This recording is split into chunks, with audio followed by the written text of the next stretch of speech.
Selamat siang dari Amerika untuk bapak-bapak, ibu-ibu, adik, kakak semuanya. Selamat selamat siang. Kami sekeluarga ada pergi camping sekarang. Ada bapak, mama, adik Arwen, saya. Kami sekarang baru saja lewat daerah orang asli Amerika, orang Apache di White Mountains, Gunung Putih. Dan sekarang kami ada masuk daerah Navajo.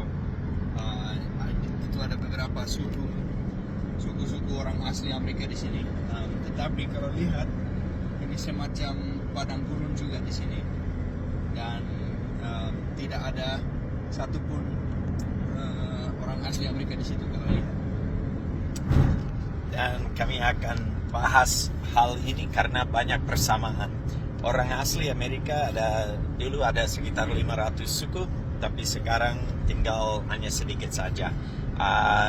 Jumlah orang asli sekarang ada sekitar 2% orang penduduk Amerika. Jadi suaranya di negara demokrasi mereka tidak ada suara. Tetapi mereka dapat negara sendiri. Dan itu seperti Otsus, mereka dapat tanah yang sangat luas. So sekarang kami akan lewat negara Navajo. Itu mungkin 3 jam dalam mobil, dan kami ada kecepatan 120 km sejam. Jadi kami ini ada beberapa ratus kilometer untuk tembus mereka punya negara. Mereka ada pemerintah sendiri, ada polisi sendiri, ada aturan sendiri. Tetapi daerah-daerah ini juga daerah paling miskin di Amerika. Dan juga paling banyak kekerasan, pembunuhan, narkoba, minuman keras, lain-lain. Sedih sekali. Dan penduduk tambah kecil dan tambah hancur.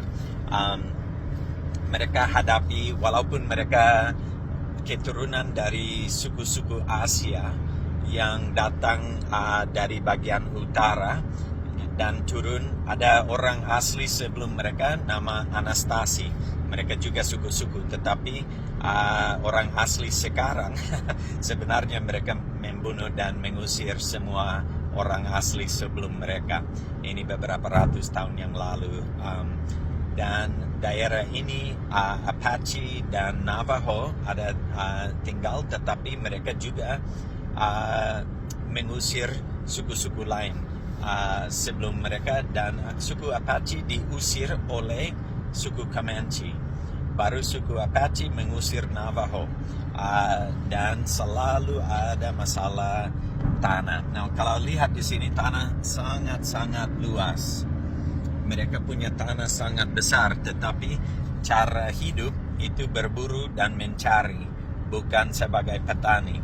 Jadi mereka perlu pindah-pindah terus dan mencari rusa dan buffalo, dan ada mereka hebat pakai kuda. Tetapi beberapa hal yang mereka hadapi dengan sistem sukuisme di seluruh dunia hadapi masalah-masalah yang sama. Masalah tanah selalu menjadi masalah sangat besar karena tanah itu dimiliki oleh kelompok atau farm atau suku, dan susah maju karena siapapun yang coba buat sesuatu, dia punya orang akan datang dan palang dia dan minta dia harus bagi hasil dengan mereka.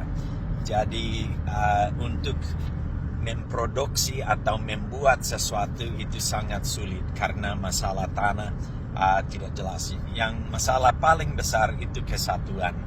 Selalu pecah-pecah, selalu ada perang, selalu ada curiga, selalu ada iri hati, dan itu merusak mereka punya kesatuan. Baru dengan kelompok kecil-kecil tidak ada kuasa, tidak ada suara, dan selalu ada perang atau pecahan. Yang ketiga menjadi masalah besar itu dulu mereka harus cari, berburu, olahraga dan mereka sangat kuat. Tapi sekarang hidup dari bantuan pemerintah. dan mereka punya kesehatan hancur. Orang-orang asli yang kami baru lihat semua gendut sekali, masalah banyak diabetes, dan mereka suka makan makanan yang sangat gorengan dan lain-lain.